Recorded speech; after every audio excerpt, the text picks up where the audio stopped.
दुख दर्द भाव के सब मिटे सतगुरु चरण नित से। ये दुख दर्द भाव के सब मिटे सतगुरु चरण नित से। ये गुरु भक्ति बिन कछु ना बने नहीं सकल संतन कही। गुरु भक्ति बिन कछु ना बने।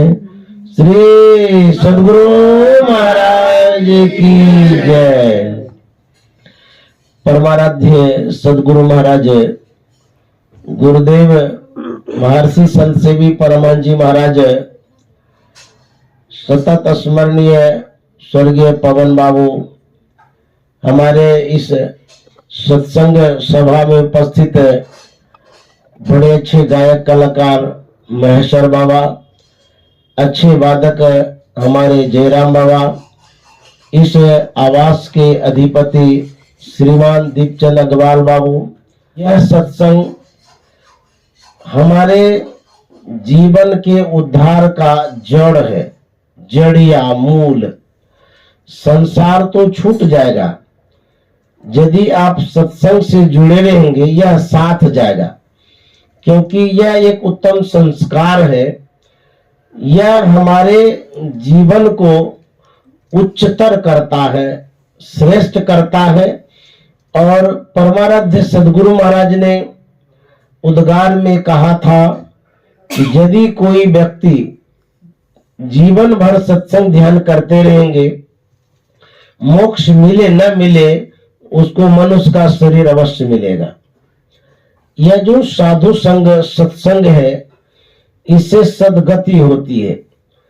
मरेंगे एक दिन सब, इस संसार से अवश्य हम लोग जाएंगे, लेकिन जाने जाने में अंतर होता है। आए हैं सो जाएंगे। कौन कौन जाएंगे? राजा रंक फकीर, एक सिंहासन चढ़ी चले एक बंधे जात जंजीर। जाना तो ध्रुव निश्चित है, लेकिन जाने में भिन्नता है, प्रकार है, अलग अलग तरह से जाएंगे। आप ट्रेन से यात्रा करते हैं, आप धनाढ्य व्यक्ति हैं, पैसे वाले हैं, सामर्थ्यवान हैं। आपकी जो यात्रा होती है एसी में होती है, फर्स्ट क्लास में होती है, लेकिन उससे लो क्वालिटी के जो लोग हैं स्लीपर में जाते हैं। लो से भी विशेष लो वाले जब होते हैं, अर्थहीन व्यक्ति, द्रव्यहीन व्यक्ति जनरल में जाते हैं। ट्रेन एक ही है, यात्राएं सबकी हो रही है, लेकिन अलग अलग सुख सुविधा से यात्रा होती। जनरल वाले जाते हैं नरक बत जाते, भीड़ बहुत रहती है, बैठने की जगह नहीं। कभी कभी जनरल में तो खड़े खड़ यात्रा करनी पड़ती। स्लीपर में थोड़ी सुविधा है।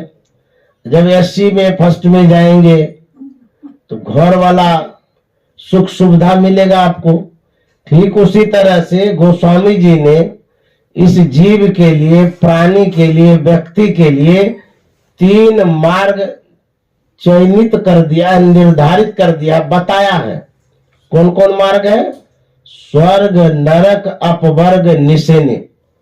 निसेने का अर्थ होता सीढ़ी, यात्रा। जिस रास्ते से आप चलते हैं उसको सीढ़ी कहते हैं। तो हम जब इस संसार से जाएंगे तो 3 ओर जाएंगे।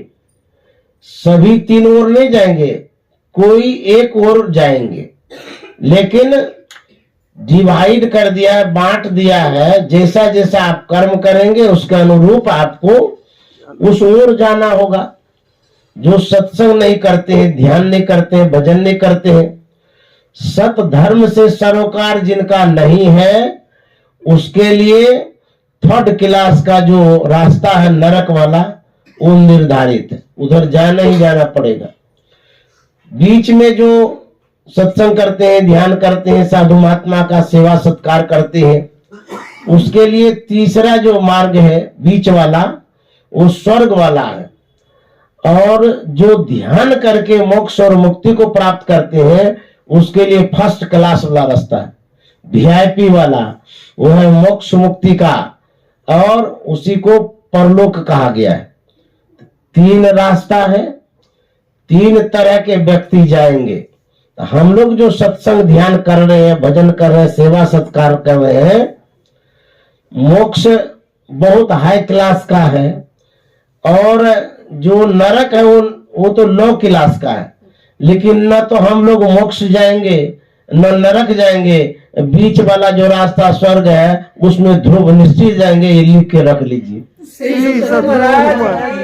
नहीं मुख राम गाओगे तो क्या होगा, आगे दुख बड़ा पाओगे। नहीं मुख राम गाओगे आगे दुख बड़ा पाओगे। नहीं मुख राम गाओगे आगे दुख बड़ा पाओगे। पलटू साहब कहते हैं, यदि मुंह से भगवान का नाम नहीं लेंगे तो आगे दुख बड़ा पाओगे। आगे हम लोगों का जो जीवन है अभी वर्तमान जीवन है, उसके बाद भविष्य का जीवन होगा शरीर छूटने के बाद। वर्तमान वाला जीवन 60 साल 70 साल 100 साल रख लीजिए। इस जीवन में हम लोग बरत रहे हैं, सुख दुख भोग रहे हैं। उसके बाद का जो जीवन है लंबा मार्ग, बहुत लंबा जीवन है। क्यों? यदि मनुष्य शरीर का संसाधन एकत्रित नहीं कर पाए, जुटा नहीं पाए, ध्यान नहीं कर पाए, सत्संग भजन से कोई मतलब नहीं रख पाए, तो जो 84 लाख योनि में जाएंगे, यही लंबा मार्ग है। एक एक योनिया, जैसे कि गाय है, उसमें आप जब चले जाएंगे तो गाय का जो उम्र है उतने दिनों तक आपको भोगना पड़ेगा। फिर जब मरेंगे तुरंत मनुष्य नहीं बनेंगे। क्यों? गाय मरने के बाद और कुछ बनेंगे, घोड़ा, गधा, ऊंट, चिड़िया, कीड़ा, कछुआ, कुछ भी बनेंगे। तो जितने जन्म लेंगे आप उतने जन्म तक आपको दुख भोगना पड़ेगा। फिर मनुष्य शरीर में कब आएंगे? कहता तब आएंगे कब हूं करी करुणा नर दे। करुणा के सागर, कृपा के सागर जब कृपा करेंगे, दया कर देंगे, तब मनुष्य का शरीर मिलेगा, अन्यथा भटकते रहेंगे। तो मनुष्य का शरीर पाने के लिए भगवान की कृपा पर निर्भर है, डिपेंड करता है, अन्यथा 84 लाख में भटकेंगे। अभी जो हम लोगों को मनुष्य शरीर मिला है वो दया करके दिए। जैसे आप लोग दान करते हैं, उसी तरह से भगवान ने दान कर दिया कि जाओ एक बार मनुष्य शरीर में। लेकिन मनुष्य शरीर में जाकर के फिर मनुष्य शरीर को पाना, इसलिए भगवत भजन करते रहना। ये साथ लगा दिए, भगवत भजन नहीं करेंगे तो फिर मनुष्य का शरीर नहीं मिलेगा।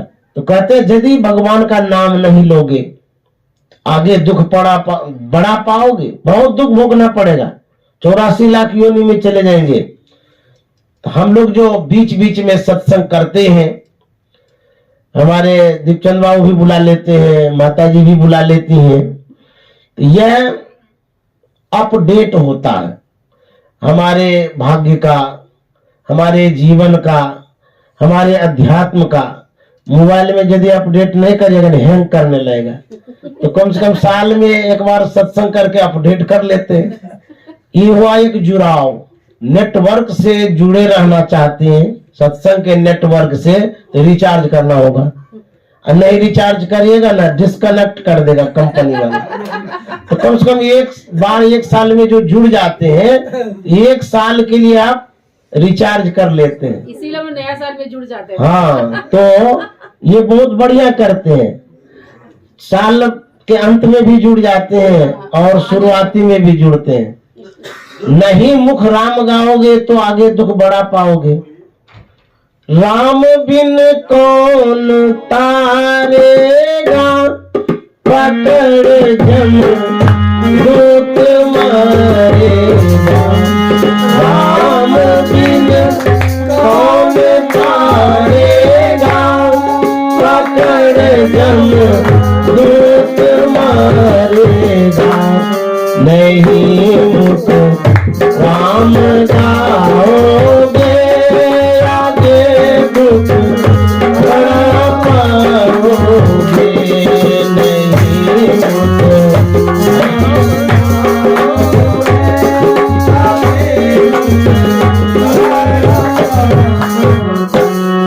कबो सत्संग न कीना, भूखे को नहीं कुछ देना।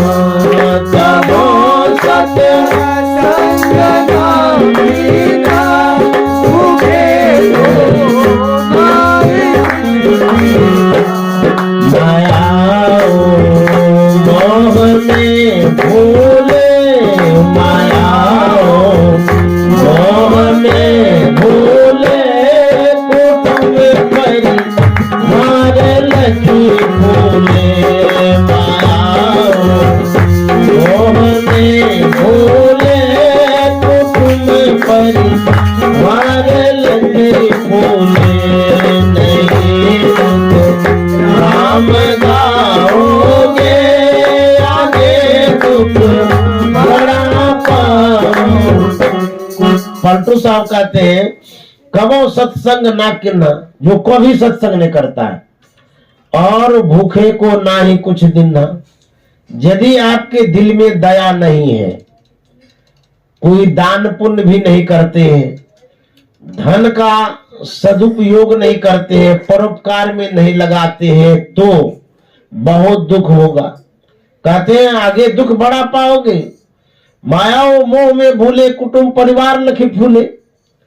जब आप विशेष परिजन वाले होते हैं, परिवार वाले होते हैं, तो मन में गुमान भी होता है कि हम एक जीने वाले हैं।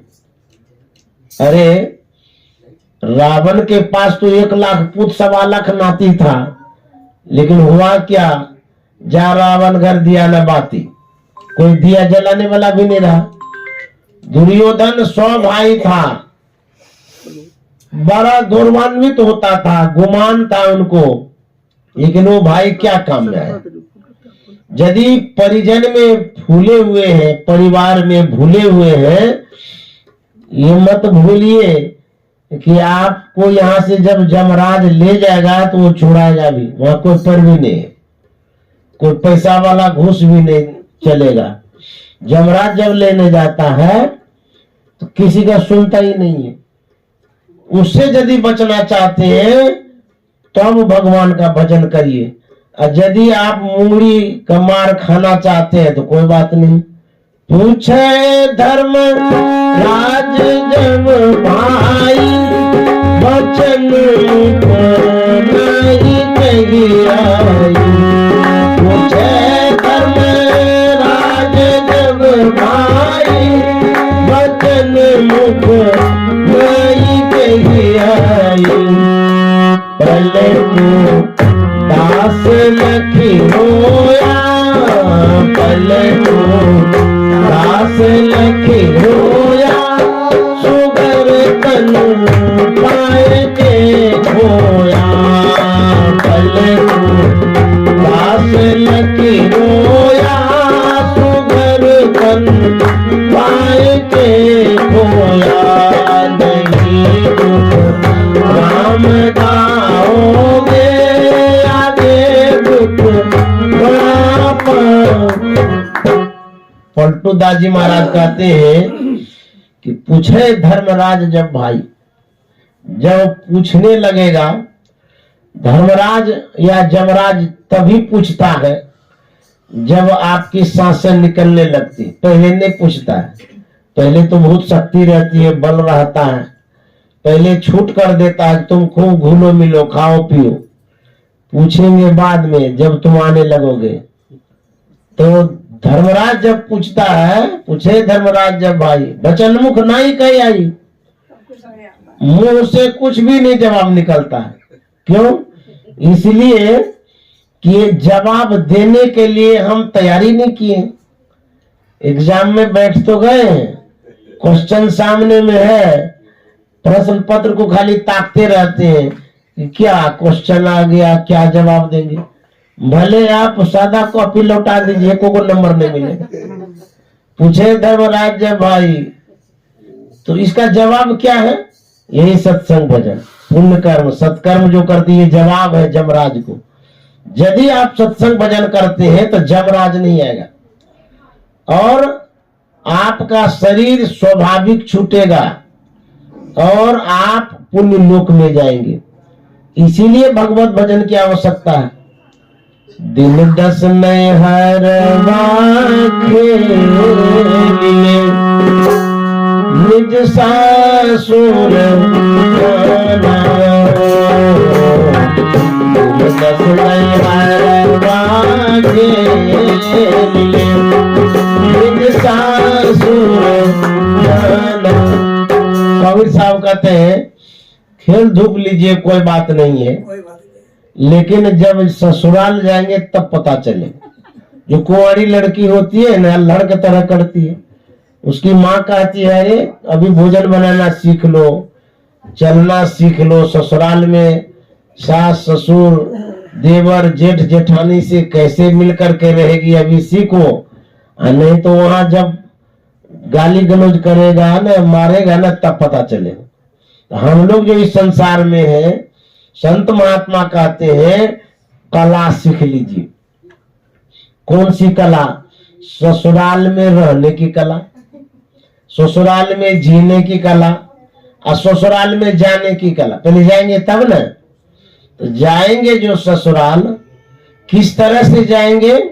कबीर साहब कहते हैं एक तो अंधेरी कोठरी काम दियान बाती हो, एक तो अंधेरी कोठरी काम दियान बाती हो।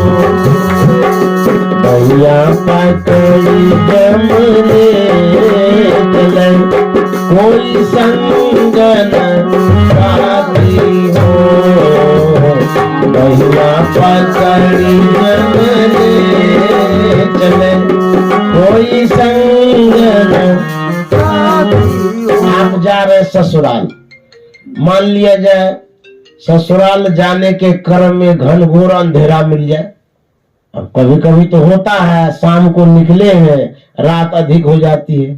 किसी किसी को देखिएगा जाते जाते 10, 11, 12 बजे रात हो जाता है। मान लिया जाए जा रहे हैं, अधिक रात हो गई है, पीछे पीछे लड़की जा रही है, कहीं अपहरण करके लेके भाग गया तुम, अब गए काम से, ससुराल पहुंच ही नहीं पाएंगे। तो कहते ये जीव जो जाता है इसको जमराज लेके भाग जाता है, अपहरण कर लेता है। भैया पकड़ी जब ले चले, कोई संग न साथी हो। लड़कियां जब ससुराल जाती है तो उनके साथ कोई न कोई लोकनिया होता है, उनके पिताजी, परिवार वाले, भाई, कोई न कोई होता है। लेकिन ये जीव जब जाता है बड़ी विडंबना है, कोई नहीं रहता है। एक तो अंधेरा, अकेले, जमराज वहां अपहरण करने तैयार है। अब बुझिए तो कितनी दिक्कतें हैं।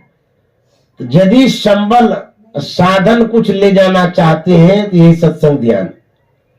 भाई बहनिया मानो कहानिया, करले भजनिया ना भजनिया सुनो सजनिया, जब जो न कन्या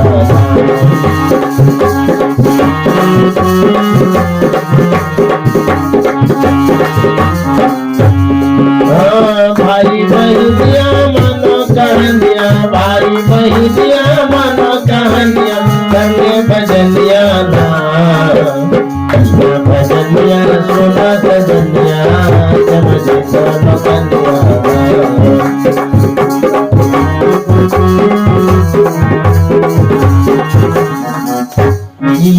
लोकन्या जो है ना, जो छोड़ने के लिए जाता है उसी को लोकन्या कहते हैं, हम लोगों में ऐसा बोला जाता है। तो यदि आप सत्संग भजन नहीं करेंगे तो जमराज लोकन्या जाएगा, तो कहाँ लेके जाएगा? वो लेके जाएगा नरक में, ससुराल नहीं लेके जाएगा। कहते हैं यह जो संसार है, इस संसार से जाना ध्रुव निश्चित है, एक न एक दिन यहां से जाना ही पड़ेगा।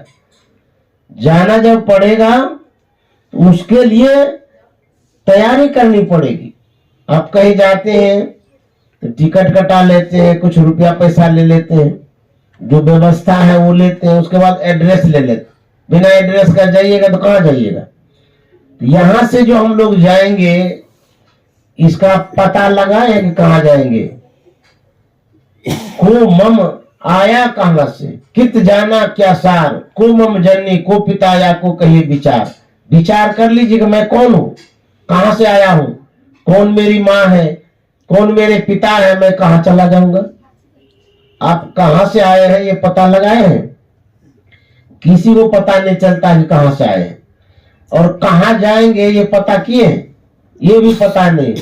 तो लापता वाला आदमी यदि पकड़ा जाएगा, कहेगा ये आतंकवादी है, इसको जेल में बंद कर लो।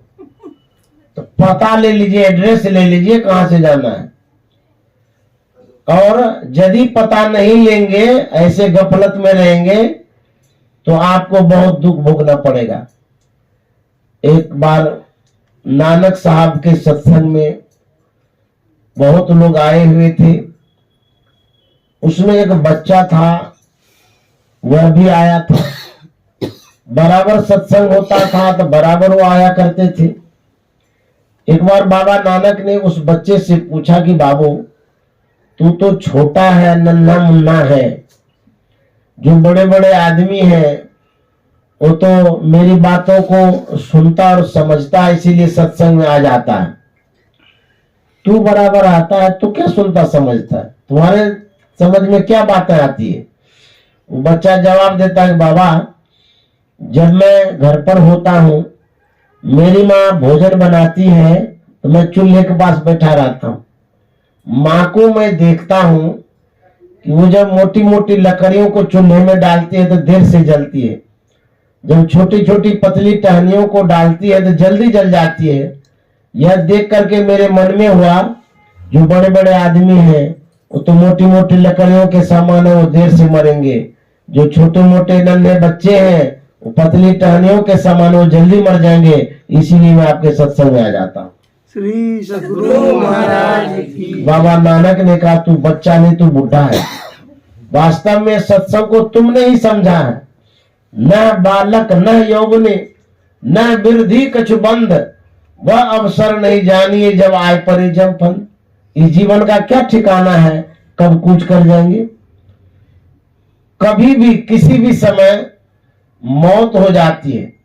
काल अचानक मारसी ज्यों तीतर को बाज। यदि आप परमात्मा के पास जाना चाहते हैं तो परमात्मा का पता बताने वाले संत होते हैं। सत्संग में ही पता लगेगा। यदि सत्संग में नहीं आएंगे तो परमार्थ आपका भ्रष्ट हो जाएगा, क्योंकि पता तो चलेगा नहीं जाना कहां है। सुबह से लेकर के शाम तक भोजन भजन ये नहीं करते हैं। भोजन तो करते हैं, भजन नहीं करते। सुबह उठते हैं, खाने पीने की व्यवस्था में लगते हैं, कमाने की व्यवस्था में लगते हैं। यह शरीर जो है यही रह जाएगा। आप यहां से जाएंगे, जो आप यहां से जाएंगे उसी के लिए भजन की आवश्यकता है। यदि सिर्फ खाना पीना सो जाना करते रहेंगे तो कहते हैं यह काम है पशु समाना जी, पशुवत जीवन यह हो जाएगा। इसलिए इस जीवन को यदि आप देखना चाहेंगे, जीवन दो भाग में बटा हुआ है। एक भौतिक जीवन है, एक आध्यात्मिक जीवन है। एक स्थूल जीवन है, एक सूक्ष्म जीवन है। एक दृश्यमान जीवन है, एक अदृश्यमान जीवन है। तो दृश्यमान जीवन जो है उसे तो देखते रहते हैं, शरीर मोटा है, छोटा है, नाटा है, गोरा है, काला है। लेकिन आप कैसे हैं, वह तो दिखता ही नहीं है। आप भीतर में है, आप शरीर नहीं है, शरीर में रहने वाले जीव है। हम कहेंगे हाथ आप है कि नहीं, ये तो हाथ हमारा है। माथा आप है कि नहीं, माथा हमारा भी है। पैर आप है कि नहीं, पैर हम कैसे होंगे, पैर हमारा है। तो आप जैसे भी हैं तो आप कौन है, परिचय जाने आप अपने। गोस्वामी जी ने कहा है कि यह जो जीव है ईश्वर अंश है, जीव अविनाशी चेतन अमन सहज सुख राशि, यही परिचय है आपका।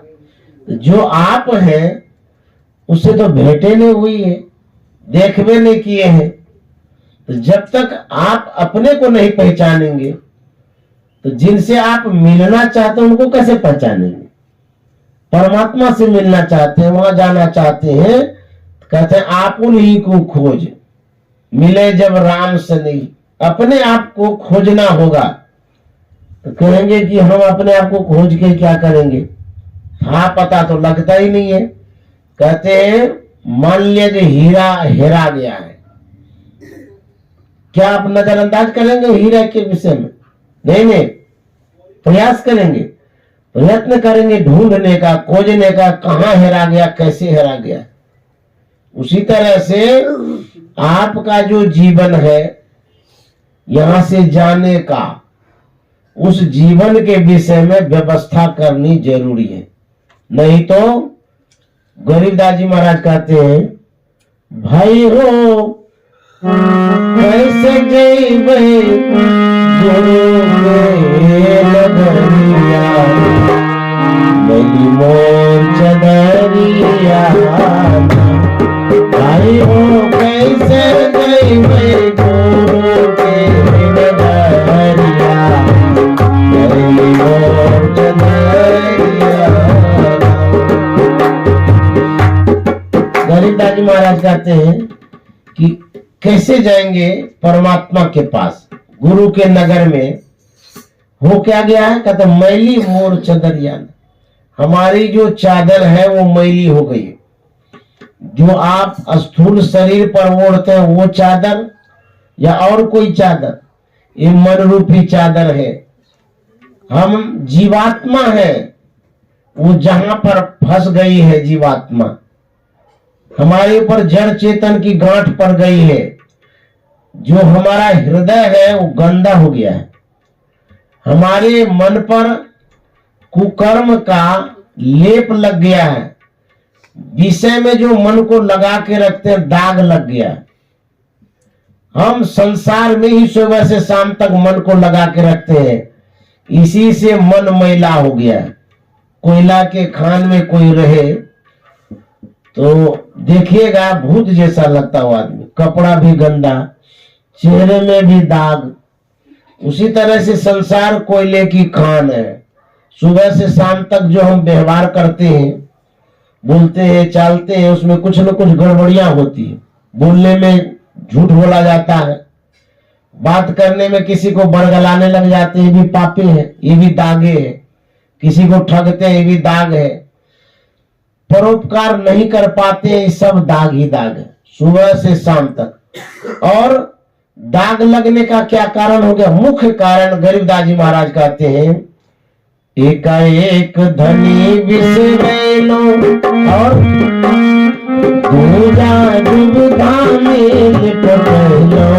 एकाएक धनी बिसरेलो, दूजा दुविधा में लिपटेलो। तीन गुणन के बादल से बदरिया, गई मोर चदरिया। तीन गुणन के बादल से बदरिया, गई मोर चदरिया। भाई हो कैसे जय गुरु के नगरिया,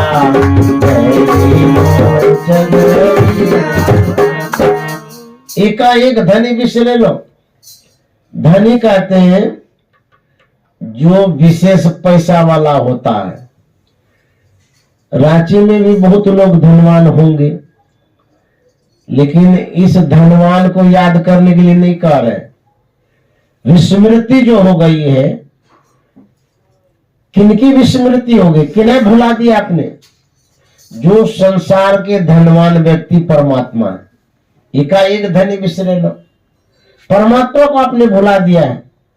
कहते हैं धनवान बहुत है परमात्मा। तब देखिए, जिस परमात्मा के पास इतना सामर्थ्य है, एक क्षण में पूरा संसार बना देता है, आप में क्षमता है?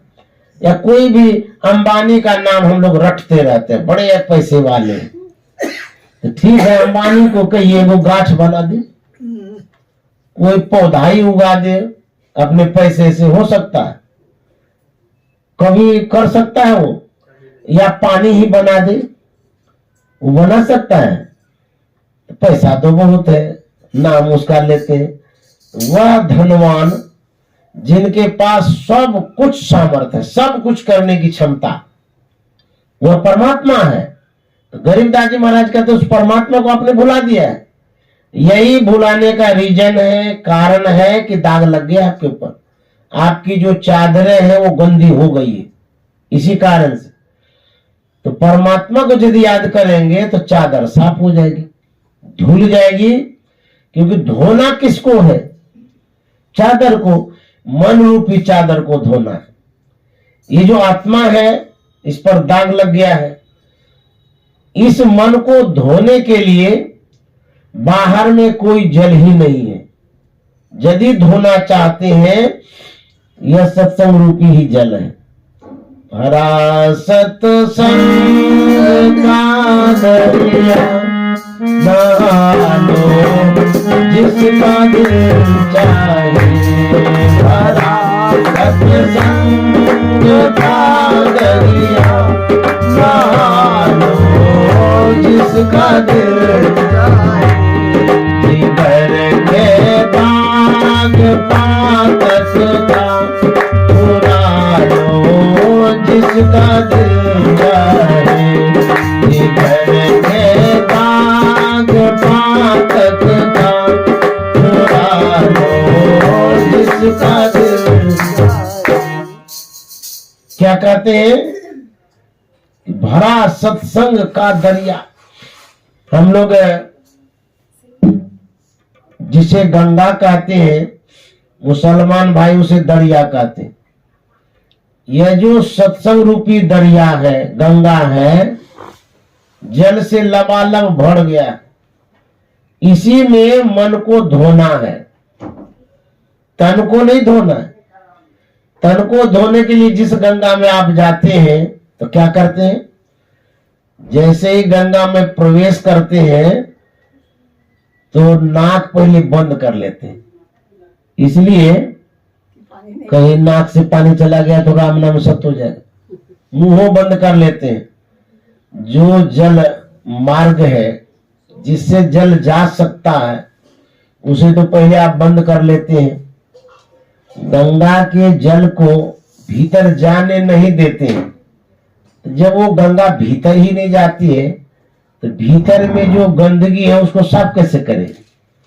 अच्छा, शरीर में मैल है तो गंगा धो देगी ऊपरी मैल, चाहे कादर लगा है कि गोबर लगा है, कुछ भी लगा है, उसमें जाकर के गंगा जी में आप धो सकते हैं, साफ कर सकते हैं। लेकिन जो पाप का मैल है, वो पाप का मैल गोबर जैसा है, कादर जैसा है, कीचड़ जैसा, कैसा देखें? उसी कर्म के कारण यदि अपकर्म कर दिए तो पाप हो गया, बुरा कर्म कर दिए तो पाप हो गया।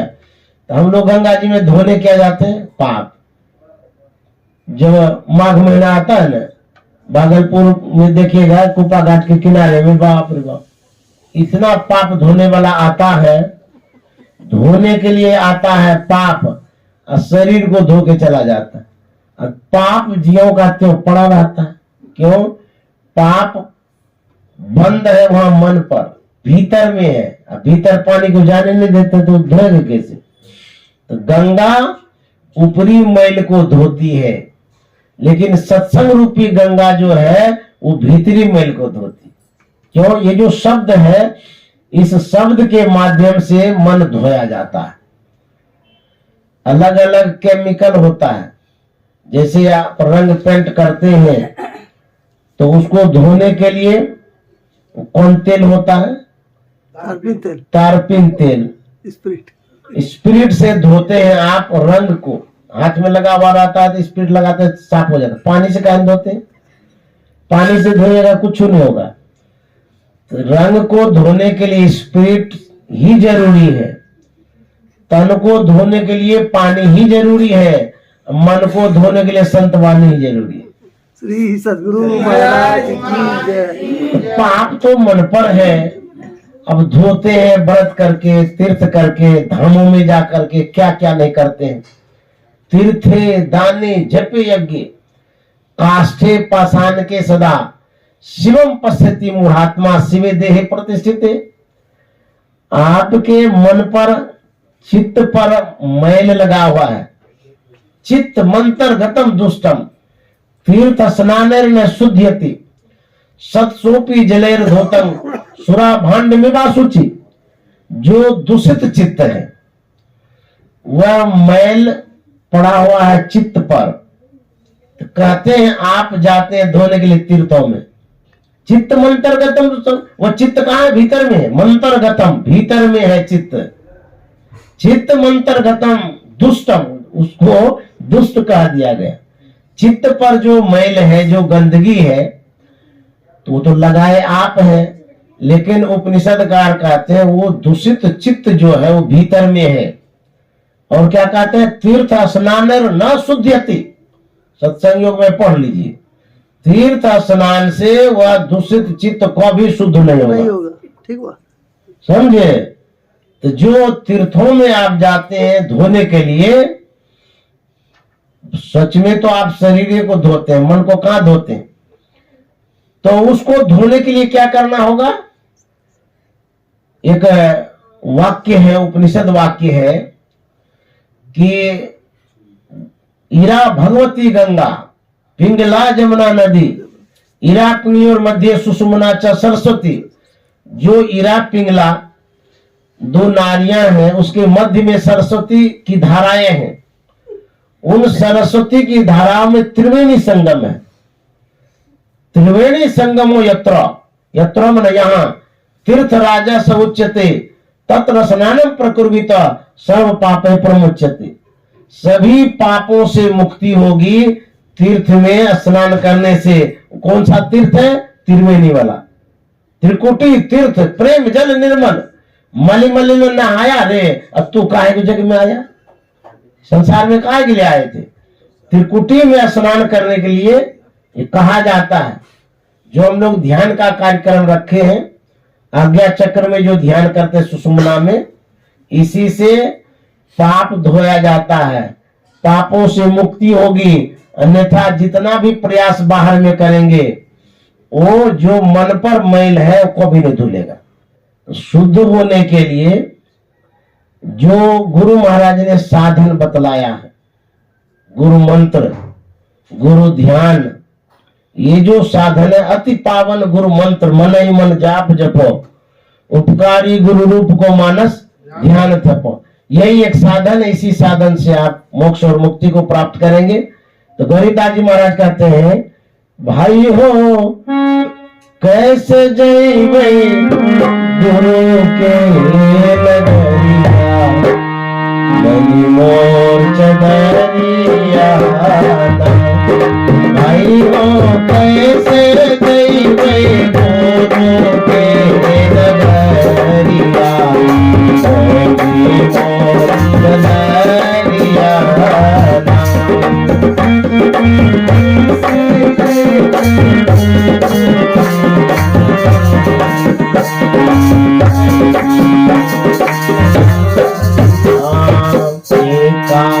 एक धनी बिसरेलो दूजा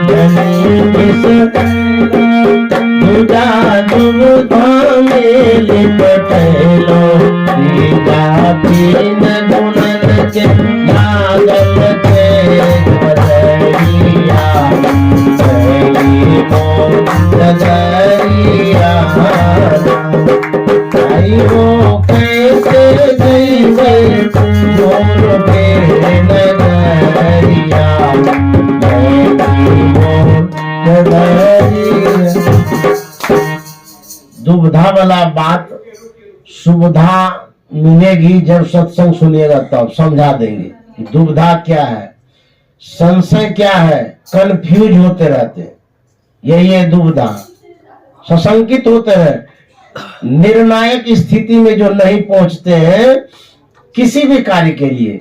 यदि सुलझाना चाहते हैं तो आपको सत्संग पूरा सुनना होगा। अर्थात उलझे हुए रहना चाहते हैं, जंगल में हेराना चाहते, हेराते रहिए, हमको क्या है। यदि आप चाहते हैं माइंड फ्रेश तो 5 तारीख तक साथ रहिए। यदि आप अधकचरा ज्ञान लेना चाहता तो अधेम रहिए। और जो कोई सत्संग सुनेंगे कंफ्यूज जो होते रहते हैं वो दूर हो जाएगा। तो मैं इन्हीं शब्दों के साथ वाणी में विराम दे रहा हूं। और यह जो प्रथम पाली का सत्संग था, प्रातःकालीन सत्संग, अब हम लोग रात में भी करेंगे। इस तरह से हम लोगों का कार्यक्रम 5 तारीख तक चलते रहेगा। रविवार भजन भी होगा। अभी तो दीपचंद बाबू के यहाँ कर रहे हैं, फिर पवन बाबू के आवास पर जाएंगे, 31 तारीख हो जाएंगे। तो 2 दिन तक तो यहाँ पूरा ठाट बाट के साथ बैठिए और सत्संग सुनिए। श्री सद्गुरु महाराज की जय।